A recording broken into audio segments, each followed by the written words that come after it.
Hello and welcome to the Journeymen podcast. I'm Joseph Corlett. I'm Mark Reeves. Join us as we travel from club to club, delving into the stories, tales and myths that have helped define the ethos and identities of football clubs all around the world. We'll look at club history from all angles, whether it be a team's tactical style, superstitious fan rituals, or discussing the best players to grace the shirt. For our base in Berlin, we aspire to give clubs of all sizes a platform to discuss their greatest triumphs and toughest heartbreaks. We'll take you through fascinating untold stories of tales of heroes, villains, promotions, relegations, and everything in between.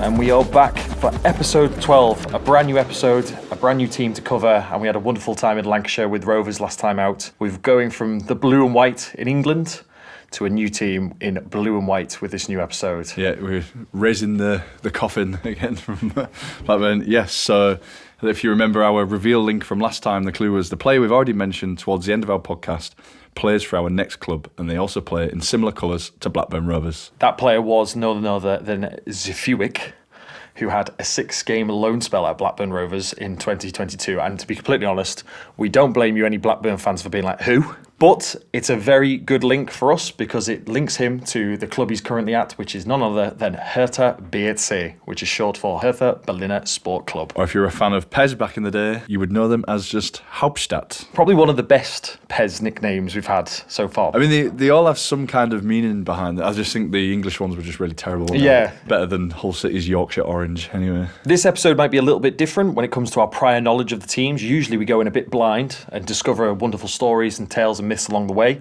But this one's a little different as we're both based German capital of Berlin, so Hertha is very near and dear to our hearts. Yeah, we already have a fair bit of knowledge, but of course we're going to learn loads of things that we don't know. We are nearly always at the Olympiastadion cheering on the Blau-Weiß of Hertha every other week, but there's plenty to learn along the way, and we learnt lots during this episode. Yeah, definitely.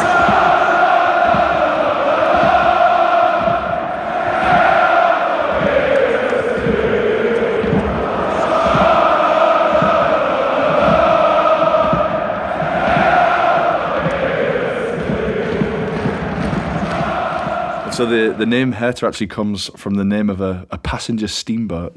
And while searching for a name back in the day, founder Fritz Lindner suggested naming the club Hertha, as he and his father had recently travelled on a steamer of the same name on the Havel River. Its funnel was painted in the colours of blue, white and yellow, which were also adopted as the club colours, although the yellow disappeared shortly afterwards. And the ship itself has quite an interesting tale because it was actually considered lost up until about 1978. Its traces of it were lost in all like the chaos after the Second World War, but it was identified by a West Berlin ship historian to have been renamed a couple of times. Seid bereit, meaning be ready in English, and Seebär, which means sea bear. And while the original Hertha ship is now being restored to its condition from back in the day in a shipyard in Oranienburg, there is a successor and sister ship, Hertha Augusta, which is starting its third season and continuing the 97-year tradition of passenger shipping in the Karairitz chain of lakes in northwest Brandenburg. Through this name Hertha, the club is nicknamed Die Alte Dame, or the Old Lady, which comes from a combination of the club's long traditional status within the German game and the fact that Hertha is a very traditional old Germanic name, similar to the likes of Elizabeth or Victoria in England. Based in the capital city of Berlin, German capital city Berlin, the Hauptstadt. The city is on the banks of the Spree River that runs from the east, close to Dresden, to the very west of the capital in Havel. And when we say it goes through the heart, it really does. It goes past some of the really big significant buildings like the Dome, and like the big cathedral, the Reichstag, and like the main train station as well. The area known today as Berlin was settled by Germanic Slavic groups, while traces of settlements along the Spree can be dated back to 2000 BC. And whilst being completely inland, Berlin has history for being the second largest inland port in Germany. So, of course, we wouldn't be here if it wasn't. We're only in it for the ports. So despite being a completely landlocked city in pretty much the heart of eastern Germany, it is still a fantastic place for an inland port. Yes, I mean, by this point, I think we'll make any place an inland port. However, taking this off a website we found, this is wonderfully described as the city's location between the Oder and the Elbe rivers favours lively traffic on the waterways. I like my traffic lively. And throughout history, it's been the staging post for countless clashes of ideology and religion, from the 30 Years' War, both world wars, and then being quite literally the centre of the Cold War. It's expanded, grown, been bombed to the ground, split in 4, then into 2, developed under 2 completely different ideologies, and now only in the modern days it's starting to understand its place in the world as a complete entity. Today, 3.8 million people call the capital home, making it the most populous city in the EU, pipping Madrid by just over 100,000, whilst lagging behind London Europe-wide. But its peak was actually back in the 1940s when it reached 4.5 million. Berlin is actually twinned with the likes of Los Angeles, Buenos Aires and London, but probably the least known is Windhoek in Namibia. So do with that what you will, that information. Since the 80s, it's flourished as a creative and artful city, with noted history as the European home of techno music, home to many famous clubs like Berghain and Tresor. Thanks to the largest population of Turkish people outside of Turkey, the German capital is also home to the doner kebab, a dish made of meat cooked on a vertical rotisserie, but the modern sandwich variant of the doner kebab originated and was popularised in the 1970s in West Berlin. Around 400,000 doners are eaten in Berlin apparently every day, equaling roughly to 60 tonnes of meat, the same as a medium-sized tank or a fully loaded bus. With over 4,000 kebab spots in the capital, more than Istanbul actually has, it's impossible to visit without trying and having a proper dinner kebab. Each individual kebab spot, its own little landmark in Berlin. And all the kebabs here are like absolutely shit on the ones from home. But in comparison to the best one, there's still like bad ones here, but the bad one will still be better than any in the UK. The level is the floor is very high here. It's the Champions League of doner. Whilst the doner kebab calls Berlin its home, Hertha BSC have had 2 stadiums over the years. Firstly, in its history, the Stadium am Gesundbrunnen, known locally in Berlin as Die Plumpe. And currently, Hertha BSC call the Olympiastadion home at the moment. Yeah, which is in the west of the city in the district of West End.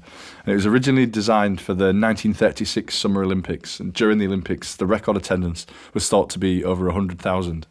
And famously, of course, this Olympics was known as for Jesse Owens, a black American athlete who dominated the Olympics by grabbing gold in the 100-metre sprint, 200 metres, long jump and 4x4 relay, much to the dismay of Hitler watching on in the stands. Unlike the rest of Berlin, the Olympiastadion survived the war almost untouched.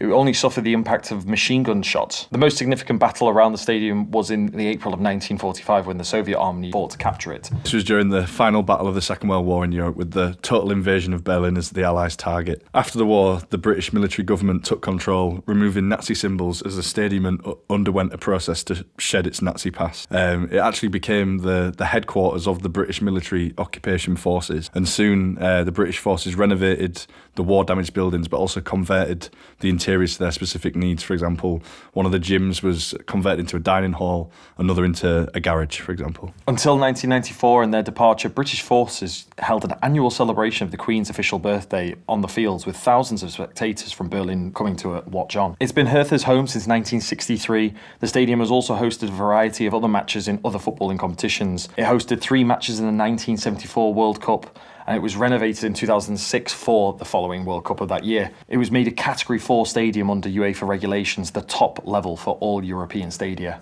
And for the reconstruction in preparation for the World Cup, the upper ring was largely left untouched, but the lower ring of the stands had to be completely rebuilt. And this new lower ring also involved the lowering of the infield by about 2.5 metres, allowing for the addition of another 2 seating rows and a shorter distance between the infield and the stands, which I dread to think how far away you would have been before that, because when you're in the top tier, you are already pretty far away. As already mentioned, it hosted matches during the 2006 World Cup, including the infamous Zidane headbutt final between Italy and France. The DFB Pokal National German Cup competition's final is also played there every year since 1985. The Olympiastadion also served to host as the 2011 FIFA Women's World Cup, as well as also the 2015 UEFA Champions League final between Barcelona and Juventus. We'll skip over this next one quite quickly because it hosted 6 games of UEFA Euro 2004, including the final where England lost to Spain, and I don't want to talk about it anymore. The stadium has also claimed some illustrious awards, such as the BDA Architecture Award, Best Ambience, 2014's Location Award for Stadiums, Arenas and Multifunction Halls, taking home for the FM Efficiency Award in 2013. You'll never sing that. I mean, I'm sorry, you're not proud of winning the 2014 Location Award for Stadiums, Arenas and Multifunction Halls? Have some fucking pride, man.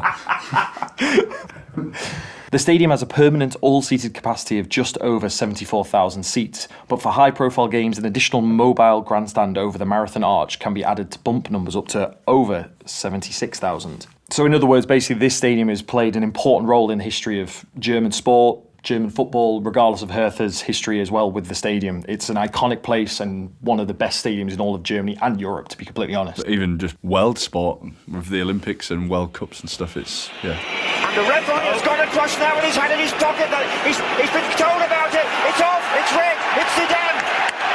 The assistant referee, whether the fourth official saw something. Well, I think words were obviously said, weren't that? Obviously, Materazzi said something to There him. it is, you can't excuse that. Zidane's career ends in disgrace. Moving on from the location geography, we go to the sort of football geography and landscape. Firstly, with the friendships and rivalries, but first up, the big one, the Freundschaft. Karlsruhe SC. Hertha has a very unique and friendly relationship with fellow German club Karlsruhe Sport Club, and this is described on Karlsruhe's website when describing the friendship, saying, away trips are often a challenge for football fans. Hours-long journeys in overcrowded trains, not to mention delays or missed connections, but back then, Hertha supporters faced entirely different hurdles to support the old lady outside of Berlin, as they had to cross East Germany. Yeah, the trains would be under special surveillance, and additional hardships were part of the experience, like crossing checkpoints, and it was all more stressful when, upon arrival, they were given the sort of usual unwelcome greeting from home fans of whichever team they were playing. But on this famous chilly February Saturday that we're going to be talking about was a little different. And at Karlsruhe's main station, the Hertha supporters were warmly welcomed by the Blau-Weiß fan club and immediately invited for drinks at the Krone pub. A Karlsruhe fan, Jürgen Ruthard, claimed around 50 KSC fans joined us and the Berliners in our pub. And after a few cold drinks, they headed towards the stadium and a new acquaintance were side by side during the traditional pre-match toast. Once there, the Hertha fans got a quick tour of the Wildpark Stadion before gathering in their respective sections. However, due to the long train journey and unavoidable departure time, the Berliners had to head home soon after. We had to leave and catch our interzonal train as it was the only one that day. Beforehand, the KSC fans gave us a warm send-off and we exchanged contact information to stay in touch, explains Hertha fan Helmut Freeberg. In the following years, this fan scene in both cities continued to develop steadily, and over time, more and more fans outside the official fan club recognised this close connection to Hertha and the established contacts in West Berlin. Since then, there have been numerous fantastic events and occasions between Hertha and KSC fans. From two Hertha fans who cycled over 300 kilometres in 1984 and then took a lap of honour at the stadium, which you would have thought, you're bloody knackered, you cycled all that way. Like, do I really need to do this? One lap of honour, another 200 metres just at the end. Bloody hell. Anyway, and then to the other side of the spectrum where there was a heartbreaking final Bundesliga match day in the 08-09 season. Yeah, and this one is a very famous and heartbreaking for both clubs and for very different reasons. And that was the two clubs actually would face each other in Karlsruhe. Hertha needed a win to guarantee Champions League football, and KSC needed 3 points and Cottbus to lose to be able to make the relegation playoff match in an attempt to stay in the Bundesliga. And as things turned out, Hertha would absolutely bottle it and KSC would hammer 4-0. While Cottbus would win 3-0 anyway, which would render KSC's victory meaningless because they were getting relegated to second division, as well as stopping Hertha from playing the Champions League. And then that extra thing of helping their really hated rival Stuttgart into the Champions League ahead of Hertha. So all in all, an absolute disaster, but the friendship stayed strong. I'm just imagining everyone at the stadium just crying together. They celebrated their 40th anniversary of the friendship in 2017 and a breathtaking joint fan march together with over 40,000 fans coming together once they were reunited once again in November of 2023. Yeah, which was insane, wasn't it? We were actually on that fan march and it was one of the craziest things I've ever seen. It was one of the most eye-opening experiences of my early days of being a Hertha fan where I was like, oh my God, there are so many people here in good spirits, beers chinking, pyro going off, fireworks, everything. 40,000 fans coming together and not a single drop of trouble. Everyone was in high spirits. Incredible to see that that's gone down as one of the most breathtaking moments of the fan friendship, and to be there now looking back is an honour, to be honest. Jürgen Ruthard, who was part of the original sort of group that started the friendship, said he had particularly strong emotions connected to that fan match. And he said it was incredible to stand in that joyful crowd and realise that it all started so small and spontaneously many years ago at the main station, and then was this huge fan march going to the Olympiastadion. It was amazing. It's wonderful what can come from just inviting some mates to the pub. Yeah, at the end of the day, we're all quite similar, really. Yeah. Thanks to this close friendship with Karlsruhe, by extension, Hertha have become close friends with a team that are close to Karlsruhe. Sorry, that might be quite tongue-twisty there. So, Racing Club de Strasbourg have a tight friendship with Karlsruhe as they're merely a few kilometres away from each other across the border in France. And thus, because becoming friends with KSC, Hertha are now kind of friendly with Strasbourg. It's quite common to see stickers and chants singing about all three clubs together. And to an even lesser extent, there's also a relationship with the Austrian club Sturm Graz. But this is something that is less prevalent on the Hertha BSC side and more on the Karlsruhe side. Moving from a dear friend, we go to a new rival / old friend, which is Union Berlin. Located in the eastern neighbourhood of Copenhagen, you'd be right to think that, one team in blue, one in red, across town from each other with this east-west divide would make for a proper local derby, but it's a lot more nuanced than just friend or foe kind of thing, isn't it? So looking back historically, Union Berlin were always kind of separated from Hertha, either thanks to literally the Berlin Wall or by multiple divisions within the German footballing system. And throughout the years that Berlin was split, the distance allowed for a sense of camaraderie to build. There was an idea of both sets of fans being friends behind barbed wire began to set into place as both teams sat either side of the western-east Berlin divide. A joint fan group called Hertha Union Freunde with 2,000 members existed. And this would be where Hertha fans in the west could pay to enter the GDR and go and support Union on the terraces. And Union fans in the east, they were heavily restricted from leaving the country, but would have Hertha patches on their classic denim jackets and things like that. Union at the time would face off more regularly with fellow East Berlin side BFC Dynamo and considered them, and still do, their most hated rival. A perfect example of this time was Pepe Maga, who was a devoted Hertha fan, and he actually part of the creation of the first Hertha fan club.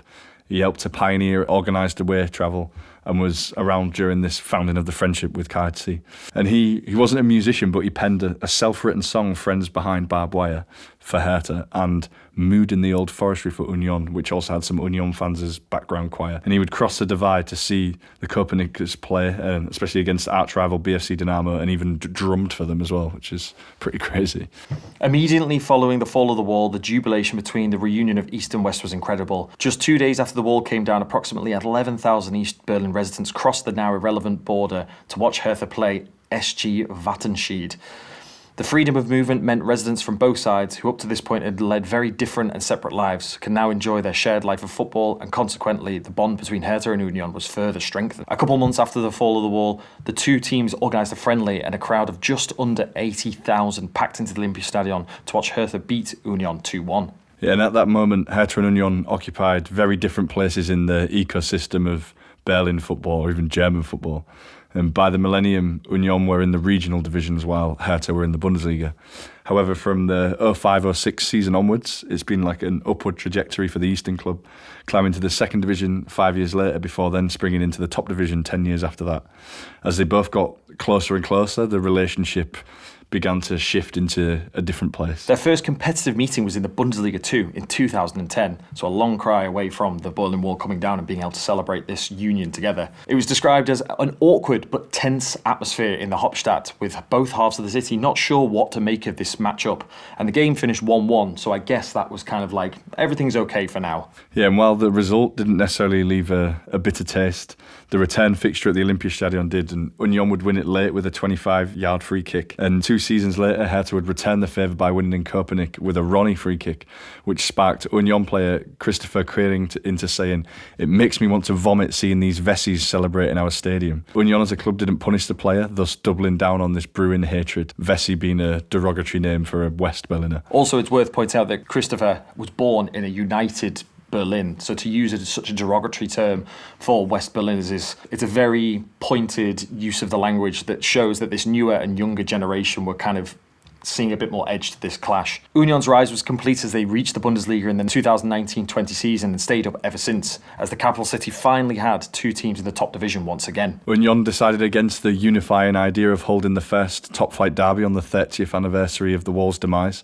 and this ramped up with both sides burning items of each other's memorabilia. Pyrotechnics were thrown and Union ultras tried to cross the pitch to confront the away block. And whilst this is sparking into a new level of hatred between the two teams, unfortunately Hertha would drop into the second division, and since then the relationship has kind of quelled to a point. So looking back, they're by no means friends anymore, Hertha and Union, but in reality they haven't really built a historic hated rivalry with less than 10 to 11 clashes between them. We don't know what the future holds. I guess if Union drop into the second division, or if Hertha can climb up into the first, if they start to build a history of coming together with hatred and burning of each other's stuff, I'm sure then the rivalry will only go in one way. Yeah, it'll be interesting to see how that plays out over the next few years, but definitely think the nice days are long gone now. And with move to another local rival, or at least traditionally a local rival, was Tennis Borussia Berlin. But in a similar situation to Union, Tennis Borussia have been separated in recent history, but the clubs faced off in the 1974-75 season for the first ever Berlin derby in the Bundesliga. With the Olympiastadion and TB's Momenstadion only being 5 kilometres apart, this is thought of as the classic West Berlin derby, or Wessi derby, as the Union player would probably call it. But since that first Bundesliga derby, they've only played 15 competitive derbies over a 52-year span. Tennis Borussia are now firmly placed in the 5th tier Oberliga, so it's hard to really bill this as anything other than a historic clash at this point. So again, it's one of those things of Hertha having a little bit of history with a local rival, but at the end of the day, when you're not playing each other, it's kind of impossible to build up that animosity. Yeah, and lastly, one of the sort of lesser-known rivalries is towards Schalke 04, or should we just call them Gelsenkirchen? And the context to this dates back to a couple of incidents like in the 30s and 70s. During Hertha's most successful period in the 30s, Schalke were also very prominent, winning 3 championships that decade.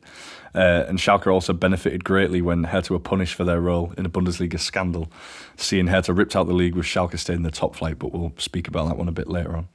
Since then, Hertha fans simply just don't hold Schalke in a very high regard, referring to them simply as Gelsenkirchen. And since then, it's kind of bubbled up at times when both teams have been competing in the same division. But this is undoubtedly a bit more of a one-sided hatred from Hertha, as obviously Schalke have bigger rivals in the Ruhr with Dortmund. Ich widme diese Platte allen Freunden und Anhängern von Hertha BSC und dem 1. FC Union Berlin. Wir sind die blau-weißen Hertha Jungs. Wir schießen die meisten Tore und wir haben den stärksten Bombs. Wir schocken jeden Gegner und gewinnen jedes Spiel. Die Meisterschaft ist unser Ziel. Wir lieben unsere Hertha, unsere blau-weiße Hertha. Sind treu unserer blau-weißen Hertha, unsere Hertha BSC. So as now we'll move to the early beginning and formings of the club, but as we've discussed with football in Berlin and the teams we spoke about, no city has actually produced more Bundesliga clubs than Berlin. But with Hertha being the capital's maiden representative in the inaugural season and also the longest serving by quite a bit actually.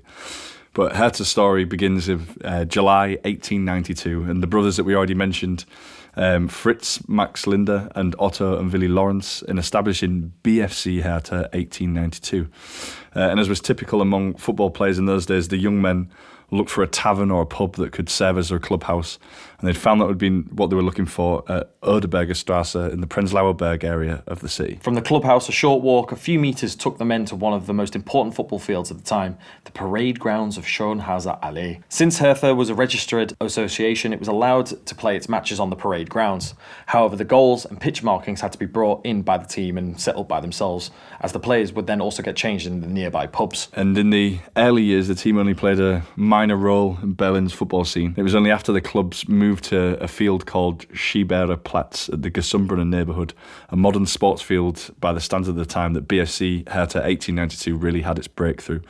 And they would perform consistently well on the field, including a win in the first Berlin Championship final in 1905. In the May of 1910, Hertha would actually win a friendly match against English side Southend United, which was considered majorly significant at the time, as England in that point were the originators of the game and English clubs dominated the sport across the world. In Southend had been on a 2-week tour of Germany, playing their first matches abroad, and after their normal season had come to an end.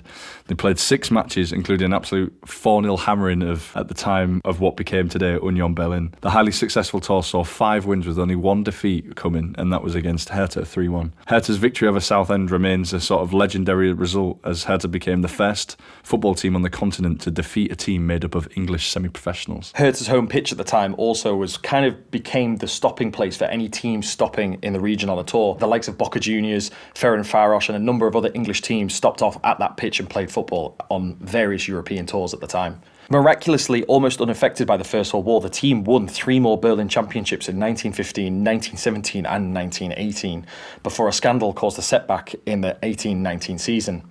Some players had been paid unauthorised signing bonuses, and the team was disqualified after the first half of the season. And there'll be a fair few more of similar scandals to this later too. So this type of scheme of under-the-table black money, should we say, is something that kind of runs through the very heart of Hertha BSC all the way back to these early days. Yeah, I wasn't prepared for how many scandals we would encounter along the way in this episode. But anyway, the team from Gesundbrunnen was allowed to participate in the league and play again in the following season. However, their on-field success that they'd been having was not being matched financially, and in 1923 the more working class Hertha merged with the more well-funded club Berliner Sportclub to form Hertha Berliner Sportclub, Hertha BSC, which is the name we still know them by today. Together they would acquire a former ice rink on the opposite side of the street from the ground they were playing at Schibera Platz, which was used as an athletics field, and shortly after, construction began on a new stadium here in Gesundbrunnen, which was inaugurated in February 1924 with a league match against VfB Pankow. The stadium became famous under the nickname Die Plumpe, a term used in Berlin vernacular for water pumps in general, and Gesundbrunnen in particular. The new team continued to enjoy considerable success in the Oberliga Berlin-Brandenburg, basically the league in which they incorporated Berlin and the wider state of Brandenburg around Berlin at the time. German clubs at the time had to be successful in their local competition, in which that would qualify them to represent that area of the country at the national stage. And that's exactly how Hertha entered to compete at the national stage for the first time in the 1924-25 season. Yeah, beating SV Luckenwalde 1-0, claiming their second Berliner Pokal and earning that spot to complete for the Meisterschaft. Their first tie at that level was against VfB Königsberg being in Prussia, but now the modern-day Kaliningrad, an enclave of Russia. The Berliners would travel north and be taken to extra time thanks to a winner from Willi Kerzai. Back in Berlin, they'd beat Dusseldorf 4-1 before bowing out after extra time in Fürth, losing 1-0 to FSV Frankfurt. Not bad for a first attempt. The team would only improve its performances and played its way to the German Championship final in 6 consecutive seasons between 1926 to 1931, but it was only able to win the title in its last 2 in the 1930 and the 1931 season. In its first of that 6-season spree, Hertha qualified by finishing a single point ahead of SC Union Oberschöneweide, the precursor club that would become Union Berlin today. But the resulting final defeat was particularly bitter, as Hertha took the lead after 9 minutes before then conceding 4 unanswered goals against Fürth, and they took home the cup back to Bavaria. After those first 4 failed attempts, June 1930 finally brought Hertha BSC their first German championship. And in front of a crowd of 40,000 spectators at Dusseldorf's Rheinstadion, it didn't initially look that way. Their final opponent, Holstein Kiel, was already leading 2-0 after 8 minutes, but in a thrilling match, Hertha equalised to make it 3-3 before half-time and scored the winning goal 3 minutes before the final whistle with a final score of 5-4. Which you've got to think as well, after reaching the final 4 consecutive times and losing, when you get there for that 5th one and you're losing in the match, you've got to be just thinking, and also the key thing here as well is like the majority of the players that played in not even those first 4, in all 6, were like, it was much of the same squad. So if you've the mental strength of having already lost that final 4 times. And to overcome that and win 5-4 must have been, wow, the relief of the players must have been incredible come full time. Yeah, what's also crazy is at a time when sort of Dusseldorf is so far away and there's no way to sort of really follow the game, Berliners didn't have the opportunity to follow it on the radio. The news of the success spread very slowly. And it wasn't until actually the next day that several Berliners took to the streets waving blue and white flags. And during the players' triumphant welcome, traffic around Friedrichstrasse station came to a standstill. But can you imagine your team having lost like 4 back-to-back cup finals? You finally win in the 5th one, but you only start celebrating the day after because that's when you found out. It's pretty crazy. Isn't it? I mean, we can't lie. Dusseldorf away is a very far journey to take, so I don't blame even now, them. Yeah, even now, it's not exactly an easy trip. So back then, I can only imagine. Yeah, as you said, the few Berlin fans that must have arrived back, being like, "We've won the cup!" Like running in the streets, telling everyone how much. Looking out your window and seeing someone with a blue and white scarf, being like, "Fucking hell, have we done it?" We've done it. Completely different time. Yeah. You know, when you think of flash score now and you can know exactly what's going on in like the Zimbabwe in the 2nd division on the drop of a hat. It's incredible to think that a German national title you wouldn't be able to know until days after. The only people who knew were the 40,000 fan like in attendance and like the 22 players and the ref. Right. 2 of the biggest stars of this time were Willi Kerzai and Hanna Sobek, both of whom played in all 6 finals. In the 1931 final in Cologne, Kerzai's goal in the 89th minute secured a 3-2 win over 1860 Munich. He scored 34 goals in a total of 34 final round matches, all of which he played the full 90 minutes, and with 244 goals in just 161 league matches, he remains the club's all-time leading goal scorer.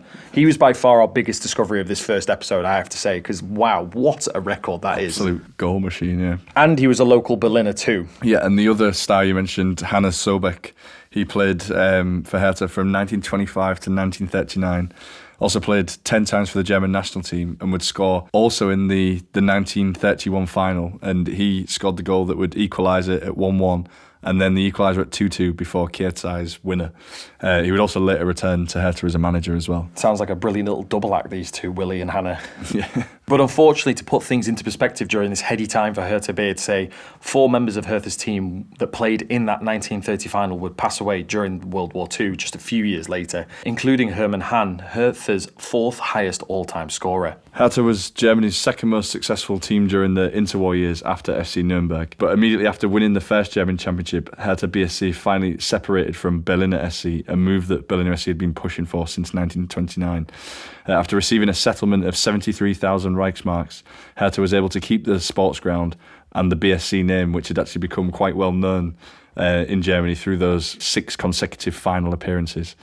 So the first 6 years of Hertha's time at Die Plumpe had been rather fruitful. I think now it's only right we take a closer look at the stadium. We've done the current one, but let's take a look at Die Plumpe in a bit more detail. Following on from its nickname, there literally was a water pump on a street by the stadium on Beimstrasse, connected to like a healing water spring. The name of the area, Gesundbrunnen, literally translates roughly to healing spring.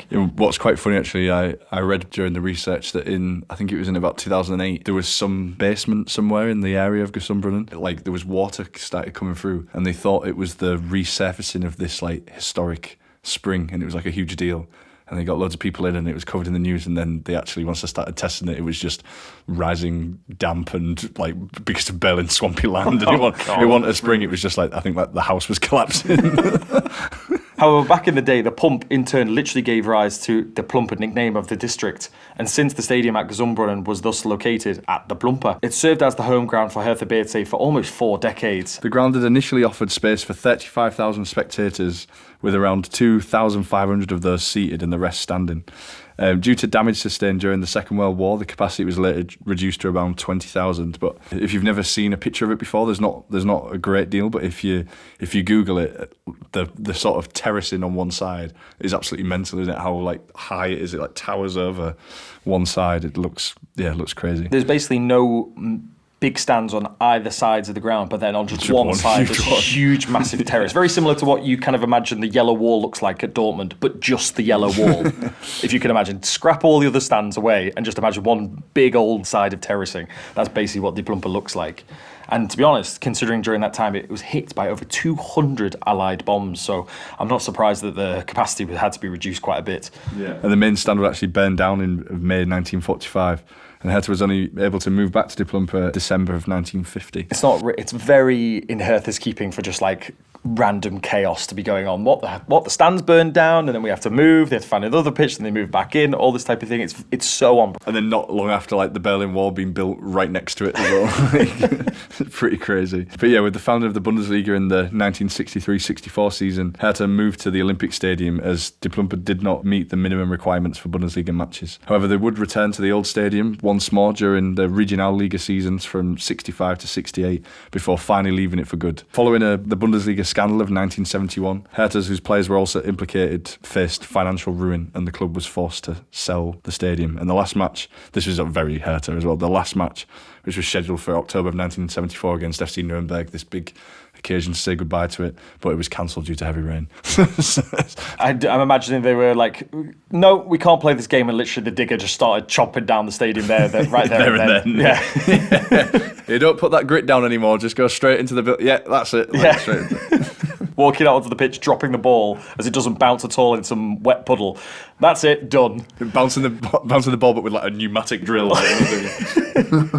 The stadium was demolished in 1974 and it would make way for 440 new apartments.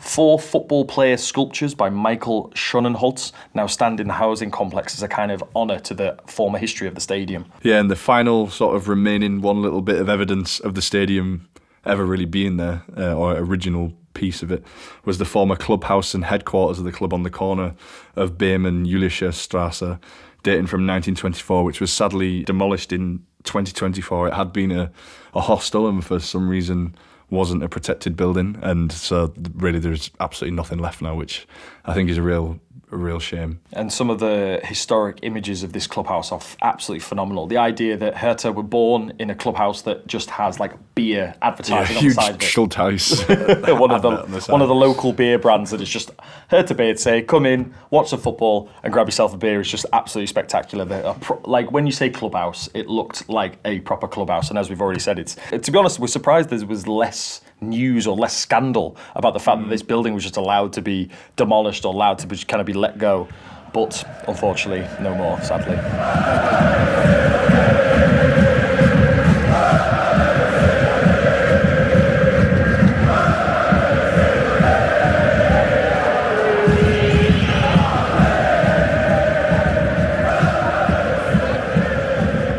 Jumping back into the past of Hertha BSC, it's really unavoidable that we have to venture into a kind of dark part of Germany's history and the world's history at this point. Because unfortunately, after the Nazi Party seized power, Hertha elected a brand new president, and this would be Hans Pfeiffer, who unfortunately sported his own little Hitler moustache, apparently, according to research, and the club had to be brought into line with the then Nazi ideology. Knowing this, Bernd Schipphorst, the Hertha president from 2000 to 2008, commissioned contemporary historian by the name of Daniel Kofer at the Free University of Berlin to investigate the club's conduct during the Nazi era and immediate post-war period. Kofer was tasked with answering this main question as comprehensively as he could, was how deeply did Hertha BSC engage with the Nazi regime? In his search for answers to this question, Kofer relied on a massive body of sources and various interviews of contemporary witnesses, including Heinz Tamm, the last surviving Hertha player from the war years. According to the research at the time, approximately 500 players, officials, supporters of the club considered themselves as part of Hertha BSC, based in the northern Berlin district of Wedding. And around that time, the club was financially supported by small local businesses that were bound together by a strong sense of camaraderie. A key figure, even during the Third Reich, was Wilhelm Wernicke,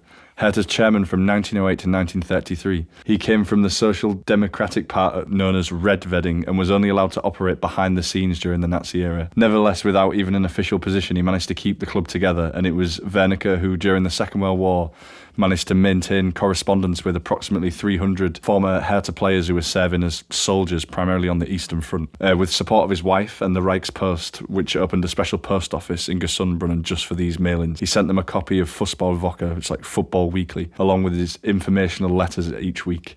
And thanks to his excellent local political connections, the club that had been banned by the occupying Allies in 1945 was able to be re-established again in 1949 within its traditional home at Gesundbrunnen. But it is with no surprise, unfortunately, that from 1933 onwards, all of the club's major leaders held Nazi Party membership cards. Particularly noteworthy in this context is Hanna Sobeck, who we've already mentioned. He secured a career as a radio reporter outside of football, and then it seemed like the only way to continue his radio career was to become a party member. Alongside this, however, he maintained acquaintances with not only the Hertha member and poet Joachim Ringelnatz, a Hertha member who was ostracised by the National Socialists, but also with Jewish Hertha members, in which repeatedly caused him difficulties. And Sobeck and most of his teammates, it was found, would also distance themselves from the Nazi training courses offered within the club.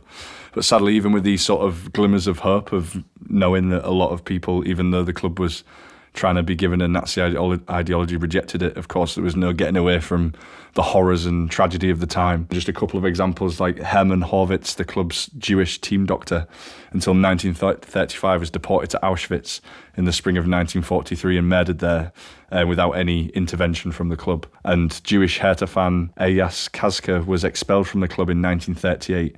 2 years later, he died in the Sachsenhausen concentration camp. One glimmer of hope comes from the fact that Dutch national team player Abraham Appel claimed that Hertha was not a Nazi club, and he would unfortunately be sent to do forced labour in 1942 as he openly opposed the Nazis. During the last 3 years of the war, Appel played as a wonder striker for Hertha, which somehow improved his living conditions conditions as a forced labourer. And there were several examples showing that anti-Semitism, racial hatred and the doctrine of the German master race were not practised within the club despite what was going on around it. So I think the study that was commissioned by the president in 2006, I think it was to answer an important question. And I could only imagine being based in the capital of the country as well. It would be impossible to kind of escape any form of scrutiny under the tyranny of the National Socialists at the time. So anyway, it's very good that the club have been so open to their history and looking back and making sure that it's clear how and when the club was intervening or not intervening. And at the end of the day, it's good that they have this level of transparency. However, after the war, a return to unorganised play was initially out of question. Many clubs had lost players, many venues had become destroyed, like the Plumper, like we mentioned, lay in ruins. The popular sports ground of Hertha was rebuilt after the war and began again in the June of 1946. However, Hertha BSC seemed poised to return to better times as early as 1950 and the 1951 season after the arrival of 11 players from the dissolved East German runners-up SG Dresden Friedrichstadt. yeah, and they did actually achieve third place that year, but then most of the Dresden players soon moved on, and in 1953 Hertha was then relegated to the second tier, so signing an entire squad and then them all immediately leaving. Hertha remained largely unchallenged among the remaining Berlin clubs until 1957, and they won their first ever City League championship. And from the early 1960s onwards, three dominant Berlin teams would emerge: Tennis Borussia Berlin, Tasmania 1900 and Hertha BSC. 3 years before the introduction of the Bundesliga, they battled for supremacy in the western part of what is now the German capital, and in particular for admission to the yet-to-be-established top German league. Yeah, and Hertha would secure the last West Berlin championship to be contested. And around this time, there's a huge historical moment happens, and that's on the 13th of August 1961.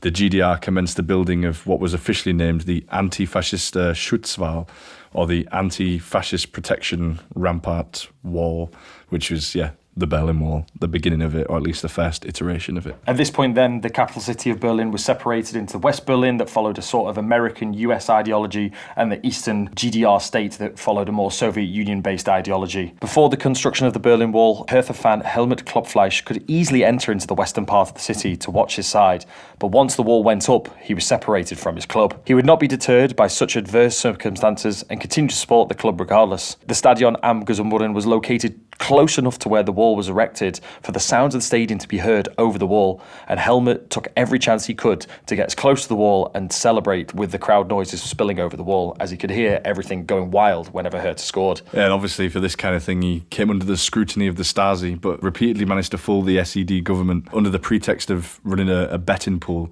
Helmut Klopfleisch organised a fan club in East Berlin and invited players and officials to Christmas parties and even paid a symbolic membership fee through an intermediary. He himself stayed in the background and avoided danger. I love the idea that like a betting pool is less controversial than showing your support for a West German club. Yeah. No, we don't support Hertha, we just love gambling. Okay. Carry on. Any tips? It's noted that Helmut even managed to travel to watch Hertha during their UEFA Cup run of 1989. Heading to Dukla Prague, the military-supported team of Soviet-influenced Czech Republic of the time. We could only imagine the travel route and the logistics involved would be insurmountable, but he went all that way and he did see a win and even got a ride home on the team bus. As he quoted at the time, "I knew the team bus driver very well, Manfred. He then took me back to Berlin alone on the bus. I will never forget these experiences." Crazy.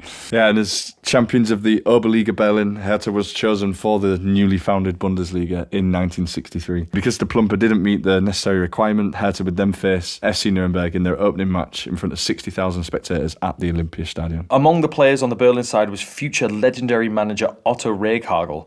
Hertha ultimately secured a 1-1 draw in their debut match thanks to a penalty. Yeah, and they would finish the first Bundesliga season third to bottom place, 1 point ahead of relegated Preußen Munster, to whom they actually lost on the final match day. And years later, it actually emerged that Hertha official Wolfgang Holst had bribed an 1860 Munich player, Alfons Stemmer, with 15,000 Deutschmarks before the penultimate match of the season to favourably influence the crucial game against relegation. Yeah, and this is when we get to scandal territory. So that is a scandal, but it only came out years after, so nothing happened, I think.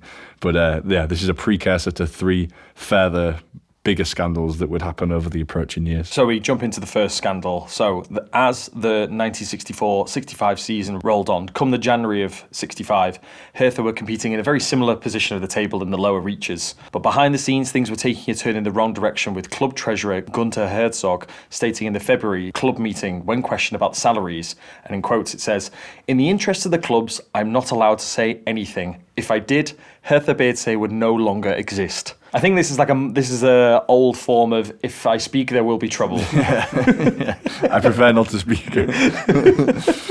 Word got back to the DFB, who then audited the club and found a hole of 192,000 Deutschmarks unaccounted for. For context, at the time, a player's basic wage ranged from 250 to 1,200 Deutschmarks, and bonuses were restricted to less than 250 marks per game. The investigations went on, and despite finishing a lowly 14th place again, come May, the DFB had relegated the team to the Regionalliga for illegal player payments. I'm sorry also, I have to say, Gunther, yes, you technically didn't say anything, but when you say that... It's a bit of a red flag, isn't it? The idea that we found that word got back to the DFB as if they were completely oblivious. So they were like, oh, the treasurer of Hertha just said that the club wouldn't exist if I talk about salaries. The DFB were just like napping on their lunch break, going, oh, I guess we have to audit them now. And then to be missing a whole of nearly just under 200,000 marks when the average player salary was around 1,000. Yeah. Absolutely insane. It smacks of that type of thing where they just weren't looking at the bank balance. Yeah. They just weren't. They were like, if we just keep winning some games, maybe we stay in the league, maybe we'll get a big payoff. We're not going to check it. We're not going to check it. We're not going to check it. And then it was too late. And then, oh well. While on the surface, this sort of seems like an open and shut case. Oh yeah, the context needs to be given of the situation they found themselves when we go back to the wall and things like that. Berlin was literally an enclave in East Germany, and so it made the club a very unattractive and complicated place to attract players to. So from being at the centre of this worldwide ideological conflict, this means like they had a real battle to try and convince the best players to actually come and into this little West German island in the middle of East Germany. We're talking about this situation through the context of football, let alone just everyday life.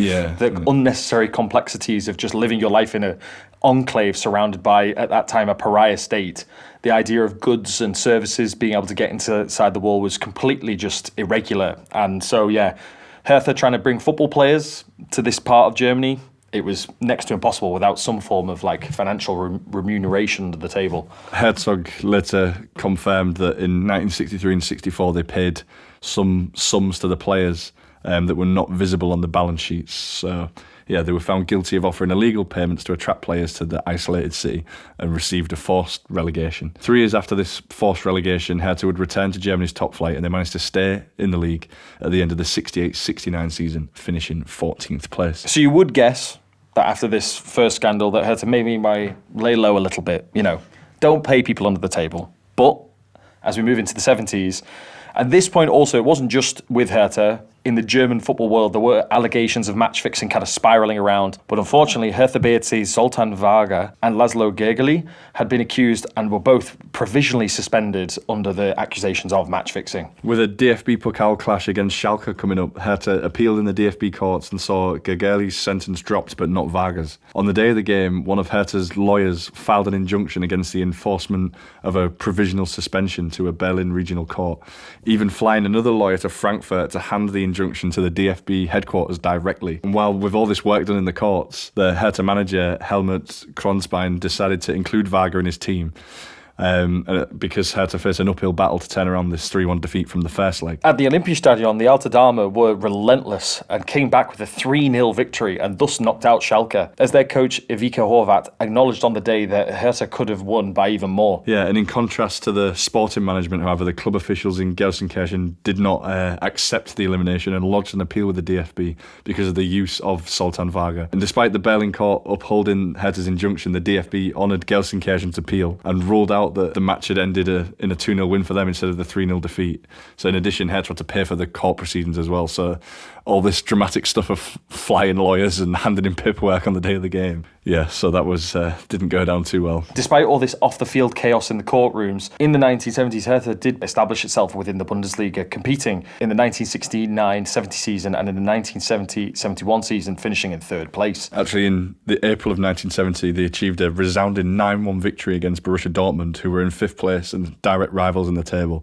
A scoreline that actually remains Hertha's biggest ever Bundesliga win. And around the same time, they would also reach the quarterfinals of the UEFA Cup, where they would be defeated by Inter Milan. However, just as things were taking a positive turn, a third scandal was on its way. As part of a wider 1971 Bundesliga scandal, several Hertha BSC players and officials were also punished. The 1971 scandal involved widespread for-profit match fixing during the end of the 70-71 season in which to prevent relegation. Over 50 players, 2 coaches and 6 officials were punished, with Arminia Bielefeld and Kickers Offenbach receiving severe penalties as well. Yeah, the scandal exposed by Kickers Offenbach president Horst Giorgio Canales profoundly impacted the integrity of the league. Hertha's involvement in the case concerned the 1-0 home defeat against Arminia Bielefeld. Bielefeld had apparently offered the Hertha players 250,000 Deutschmarks for a victory, and the players accepted a suitcase containing money provided by Arminia. All of a sudden gets very Pablo Escobar, doesn't it?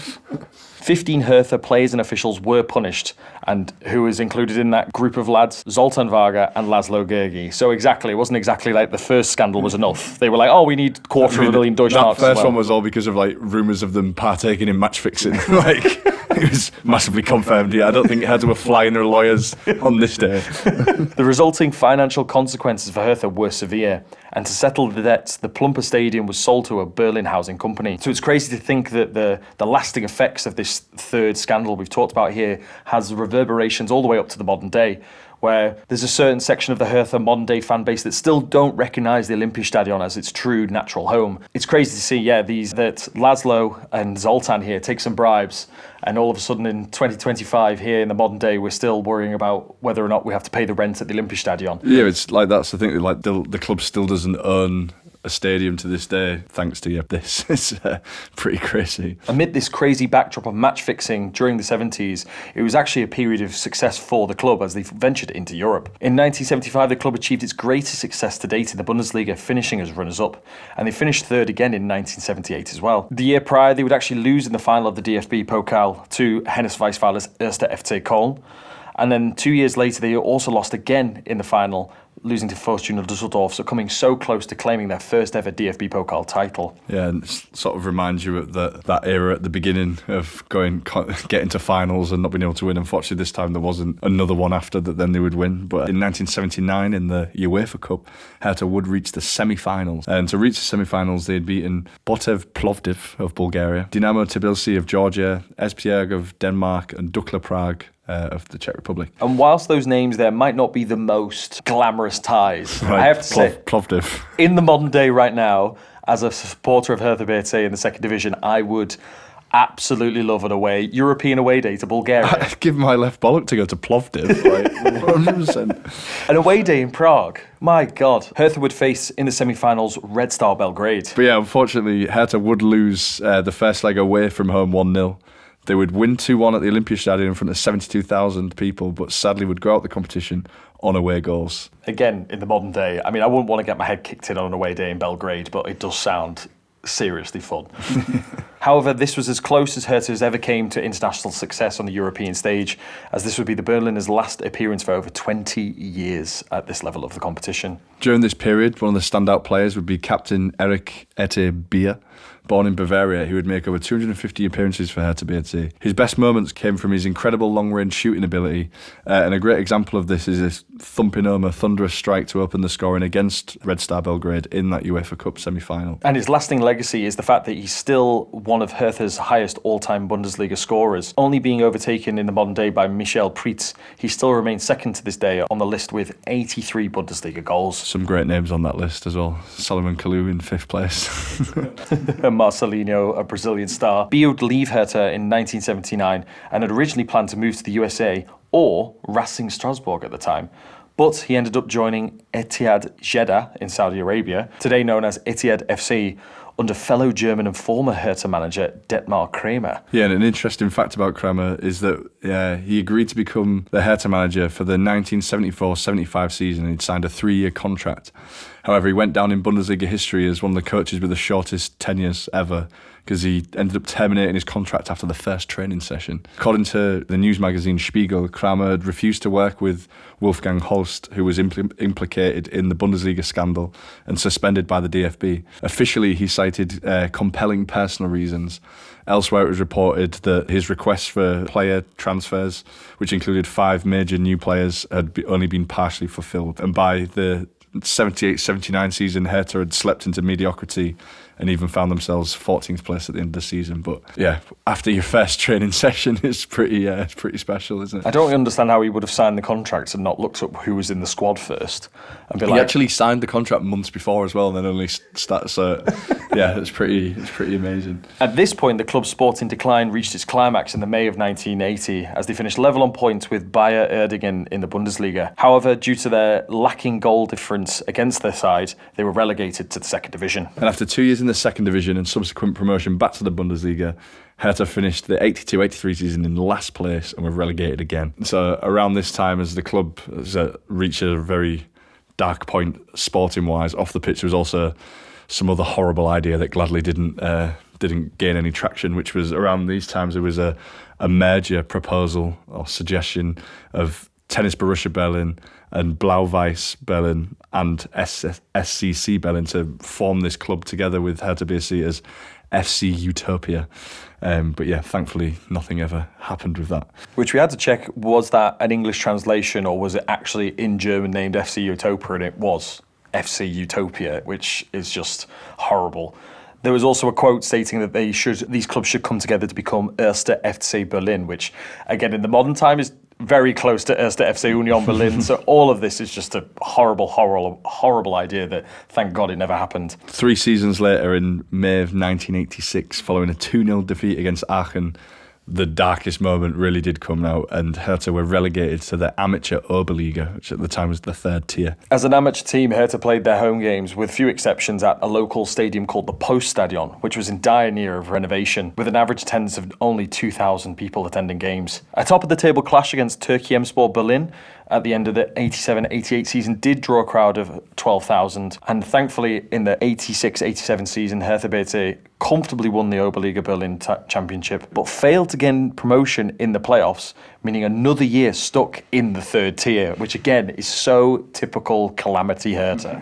Yeah, and it would take them another year for the Berliners to finally celebrate their return to the 2nd division, where they secured their place in the league in 1989 by finishing 13th. But yeah, can you believe that? Winning the Oberliga, but then losing in the playoffs and having to do another year in the amateur 3rd division. In less than 10 years, they've gone from away days in Belgrade and Prague to 2,000 capacity crowds at a local park. Do you know what I think? They stopped having scandals. Like, scandals breed success, clearly. Funny enough, paying players under the table works. Yeah. You get involved in 3 scandals in the space of about 8 years, and you go to your UEFA Cup semi-final, 2 Pokal finals. Oh, my God. Yeah, we need a good scandal. But on a momentous day in the November of 1989, the Berlin Wall would finally come down. A historic day and a momentous event for Germany, Berlin, the world, and also thus for Hertha BSC. The wall divided the city and the club's fan base for over 28 years. Whilst previously East Berlin Hertha BSC fans had been able to visit the stadium am Gesundbrunnen, once the wall went up, it was impossible from one day to the next. Hertha BSC reacted quickly at the time with a solidarity campaign. Chairman Hans Hoer announced the unanimous decision at the members' meetings to increase monthly membership prices to 0.5 Deutschmarks to express solidarity with fellow club members residing in the eastern part of the city. Yeah, this fee increase at the time was intended to send gift packages as tokens of affection to our fellow club members separated from us as a result of recent political events. For more than 2 decades afterwards, Hertha fans in East and West maintained their contact despite this huge physical divide. The connection to the club was maintained by older supporters from the eastern part of the city, as they were permitted to travel to the west as pensioners and acted as messengers for fan mail. The creativity of East German fans of the Blue and Whites knew no bounds, and blue and white shirts and scarves were made and crafted at home, and the club sent Christmas packages and secretly organised parties. It's wonderful to see. You see it in the modern day now with German fans. The German fanzine is kind of lauded around the world as being very organised, very disciplined, very able to come up with creative solutions for problems, like, for example, with the protest against the DFB last year with the tennis balls and delaying matches. And in another way, looking back at this now, when you hear these ideas of using older members of the public who can cross the divide as messengers between fans and stuff, it's uniquely inventive for such severe, horrible circumstances. It's kind of amazing to see that despite this physical barrier, they were managing to put together this fan culture regardless of this political divide. Quite a funny reverse of, like in these days, sending pensioners like through, because they could go with like to the modern day equivalent of like sending through a kid with some pyros and get through. Even players at the time like Uwe Klimaszewski and Enric Bier, as we've mentioned, as well as also officials like Wolfgang Holst, participated in clandestine fan meetings and took part in solidarity actions. Coach Kuno Klotzer even personally distributed tickets to Hertha supporters who had travelled from East Germany for the 78-79 UEFA Cup matches in Tbilisi and Prague. Yes, it's amazing, kind of like keeping this thing alive. It's almost like, like how in the Second World War, when you had like, say, like the French resistance and stuff like that, this sort of like underground network keeping this thing going. But yeah, the extent to which Hertha and its supporters suffered under the Berlin Wall during these 28 years was demonstrated on November the 11th of 1989. On that Saturday, 2 days after the opening of the border, almost 60,000 unofficially flocked to the Berlin Olympic Stadium for the second division match against Wattenscheid. The club and sponsors reacted quickly and made 10,000 free tickets available, which could be obtained simply by presenting an East German identity card. The Berlin Olympic Stadium was well filled, but not sold out. Berliners and Brandenburgers celebrated together in the stands of the vast stadium. I think it was also noted that fans could pay in either currency as well. Yeah. The stadium announcer, I thought this was really cool. I was reading about this. The stadium announcer got this thunderous applause as he listed all of the districts in Berlin and greeted the spectators from each one. Which, can you imagine what that felt like in the stadium when he was, going around which one he was like, good afternoon, I don't know, Panko, good afternoon. So like going through all of them.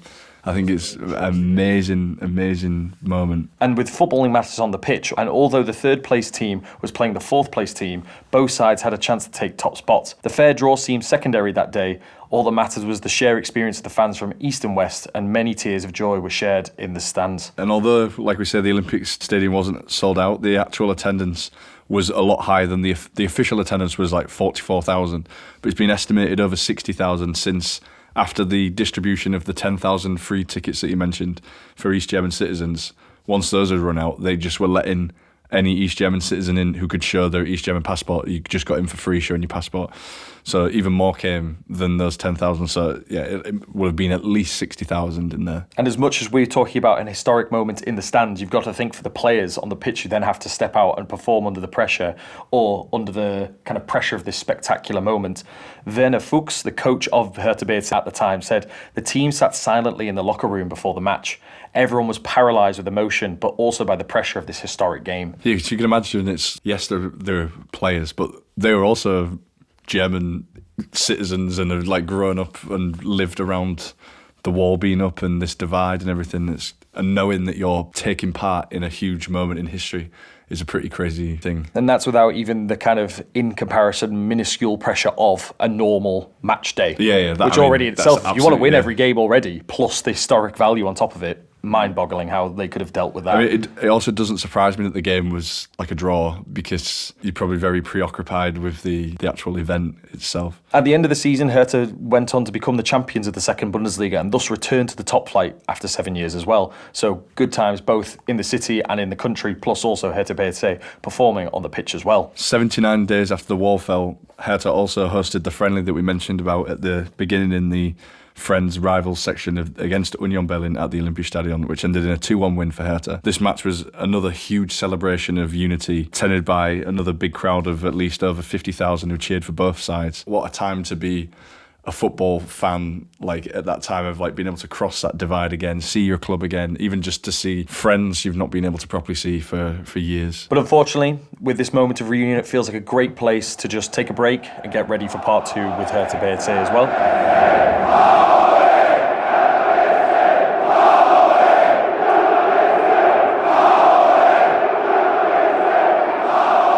So, Join us for next time as we have an amateur sensation cup run, a Champions League campaign and lots of ups and downs and dodgy investment with big consequences. So don't get me wrong, we've already touched on 3 scandals and yeah, there's more to come, don't you worry.